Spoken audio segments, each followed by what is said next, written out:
오늘은 말씀을 지키는 자라는 제목으로 하나님의 말씀을 선포하겠습니다. 오늘 본문은 하나님이 어떤 사람을 사용하시는가, 그리고 그 사람들에게 나타나는 은혜들은 무엇인가에 대한 이야기를 하고 있습니다. 오늘 하나님의 말씀을 통해서 하나님이 찾으시는 한 사람이 되시고 그 누리는 은혜를 모두 받아 충만한 인생 사시기를 주님의 이름으로 축원합니다. 어제 이어서 오늘 99편 본문 말씀의 전체적인 주제도 하나님을 찬양하고 경배하는 내용을 담고 있습니다. 특별히 이 99편에서 강조하고 있는 찬양의 내용은 하나님의 크고 높고 위대하신 면모입니다. 모든 민족 위에 계신 하나님, 모든 천사보다도 높으신 하나님, 온 우주 만물의 진정한 왕이 되시는 주님을 모두 경배하라고 시인은 소리를 높여서 외치고 있습니다. 그런데 이렇게 하나님을 향해 그의 눈을 들고 찬양을 하던 시인은 6절의 말씀부터 갑자기 다른 곳을 보면서 이야기를 하기 시작합니다. 오늘 말씀의 6절을 다 함께 읽어보겠습니다. 그의 제사장들 중에는 모세와 아론이 있고 그의 이름을 부르는 자들 중에는 사무엘이 있도다. 그들이 여호와께 간구함에 응답하셨도다. 그의 눈은 지금 어디를 향하고 있습니까? 하나님의 신실한 제사장들이었던 모세, 아론, 사무엘입니다. 왜 갑자기 시인은 이 세 사람을 언급하고 있는 것일까요? 이것은 일종의 강조법입니다. 이렇게 높고 크고 위대하신 하나님이, 그래서 우리가 감히 범접할 수 없는 온 우주를 다스리시는 왕이신 그 하나님이 바로 누구를 주목하셨다는 것입니까? 이 땅에 사는 보잘것없는 피조물이었던 사람을 주목하셨다는 것입니다. 이게 얼마나 놀라운 일인가를 보라는 것이죠. 그런데 많은 사람들 중에서도 시인이 유독 이 세 사람을 언급한 이유는 또 무엇일까요? 그 중에서도 하나님이 주목하고 함께 하시고 은혜를 부어주셨던 인물들이 있었고, 바로 그런 사람들이 이런 사람들이었다는 것입니다. 시인이 이 세 사람을 어떤 사람들이었다고 지금 평가하고 있습니까? 다 함께 7절 말씀을 봉독하겠습니다. 여호와께서 구름 기둥 가운데서 그들에게 말씀하시니 그들은 그가 그들에게 주신 증거와 율례를 지켰도다. 이것이 오늘 말씀의 첫 번째 메시지입니다. 하나님은 말씀을 지키는 자들을 주목하신다는 것입니다. 말씀을 지키는 자들을 주목하십니다. 오늘 말씀의 7절이 무엇을 증거하고 있죠? 하나님이 주목하는 사람의 특징이 무엇입니까?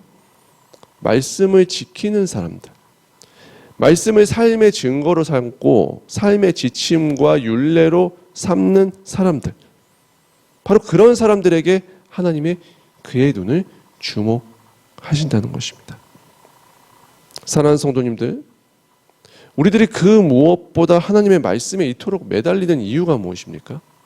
무엇 때문에 이렇게 우리가 매달리고 있죠? 왜 이 이른 새벽부터 나와서 예배를 드리고 하나님의 말씀을 지금 나누고 있습니까?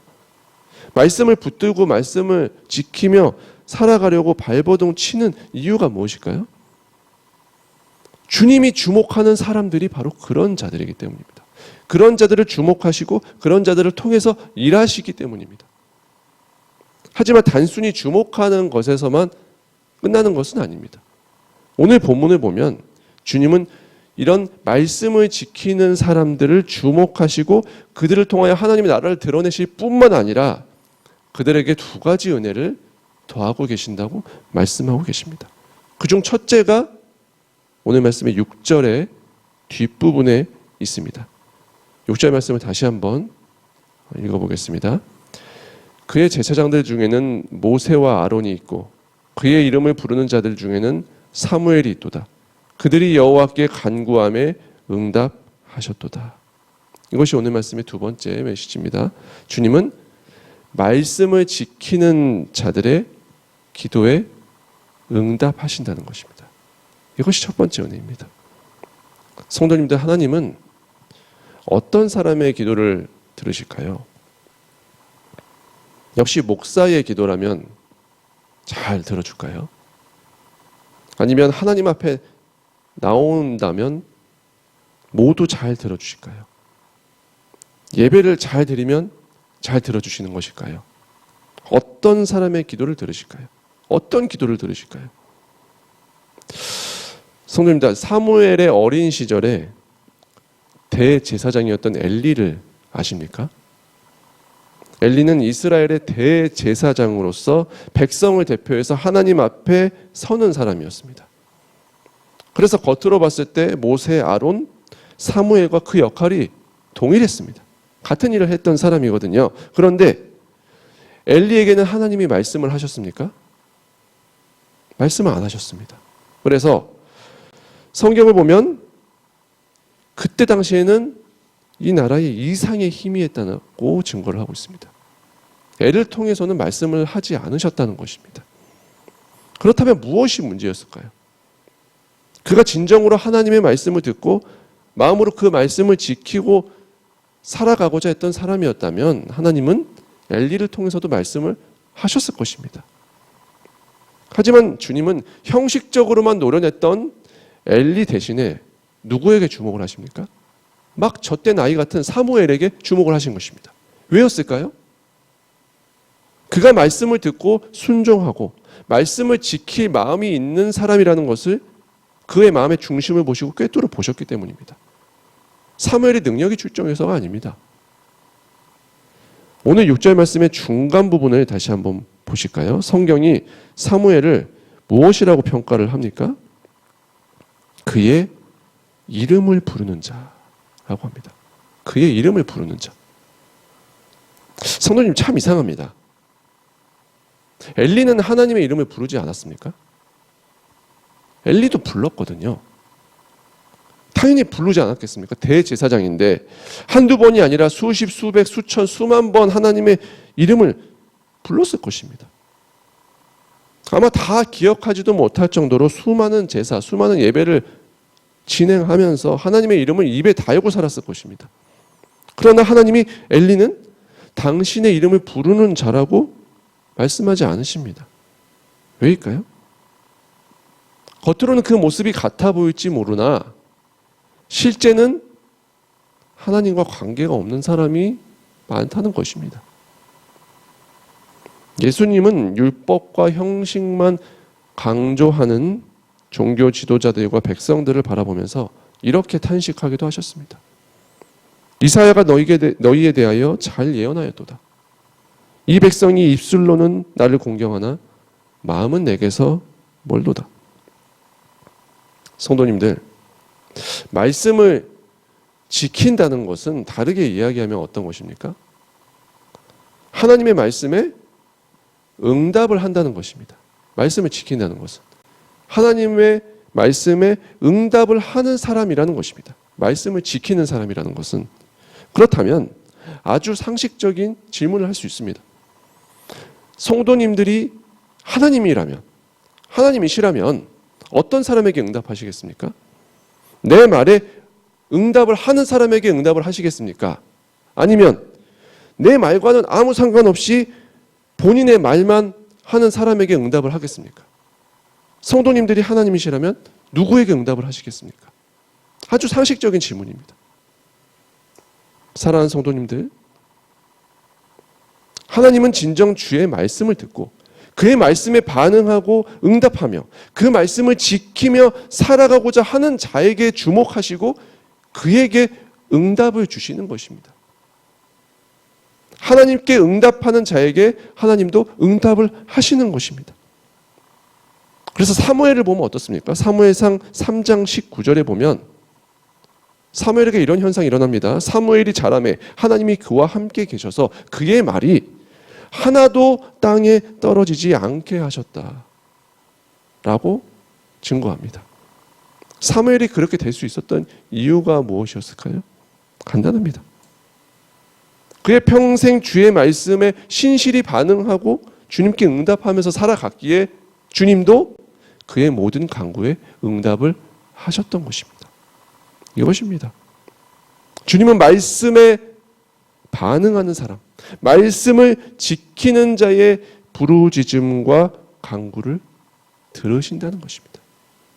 그게 잘 이루어지고 안 이루어지고는 둘째 문제입니다. 반응을 했냐, 그 말씀을 따라 살아가려 하였느냐의 문제입니다.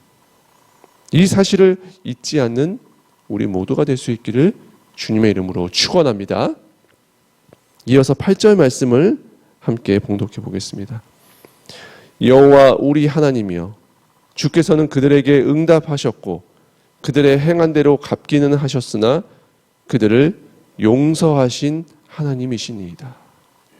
여기 오늘 말씀의 마지막 메시지가 있습니다. 말씀을 지키는 자가 용서를 받습니다. 말씀을 지키는 자가 용서를 받는 것입니다. 말씀을 지키며 사는 자는 하나님의 특별한 긍휼의 은혜, 용서의 은혜가 임합니다. 물론 주님께 용서를 받아도 죄의 값은 치러야 됩니다. 그게 하나님의 공의입니다. 하지만 말씀을 지키는 성도에게 그 지은 죄를 하나님이 벌하실 때는 하나님의 놀라운 자비와 긍휼이 있다는 것입니다. 아니, 이렇게 차별을 해도 되나 싶을 정도로 긍휼과 자비가 넘치십니다. 한 사건만 예를 들어볼까요? 이해가 안 되는 부분이 참 많습니다. 모세의 경우에 모세가 자신이 선포한 율법을 스스로 깨뜨리고 이방 여인과 혼인을 했을 때 그 사건을 기억하십니까? 아론과 미리암이 모세를 정죄합니다. 그런데 모세가 잘못을 한 게 맞았거든요. 잘못을 하지 않았습니까? 하나님의 율법을 어겼어요, 스스로. 재고의 여지가 없었고, 그래서 모세가 잘못을 시인합니다. 그리고 하나님 앞에 엎드립니다. 그때 하나님은 누구의 손을 들으십니까? 벌을 받은 사람이 누구였죠? 모세가 아니라 미리암의 몸에 이상이 생겼죠. 바로 이런 것입니다. 말씀을 지키는 자의 가장 큰 축복 중에 하나는 하나님의 충만한 긍휼이 임한다는 것입니다. 충만한 용서가 임한다는 것입니다. 비록 나름대로의 죄의 값은 치를지언정 결코 망하게 하지 않으시고 용서해 주실 뿐만 아니라 더 큰 은혜로 채워주신다는 것입니다. 이것이 말씀대로 살아가고자 하는 자들에게 주님이 주시는 전폭적인 지지, 전폭적인 사랑이라는 것입니다. 정말 놀랍습니다. 이래도 되나 싶을 정도입니다. 사랑하는 성도님들, 그러니 오늘 우리는 하나님의 말씀 앞에 진실되게 다시 서야 하는 것입니다. 말씀을 지키는 자 되시기를 축복합니다. 말씀에 응답하는 자 되시기를 축복합니다. 말씀으로 세상을 이기시고 말씀으로 나아가시고 그 복음을 세상 속에 증거하며 살아가는 담대한 복음의 파수꾼, 말씀의 파수꾼 되시기를 바랍니다. 그렇게 날마다 말씀에 우뚝 서서 말씀에 응답하며 살아가셔서 이 시대 가운데 하나님이 주목하는 한 사람 한 사람이 되시고 풍성한 응답과 긍휼의 은혜를 누리며 살아가시는 주의 자녀, 주의 백성 되시기를 주님의 이름으로 간절히 축원합니다.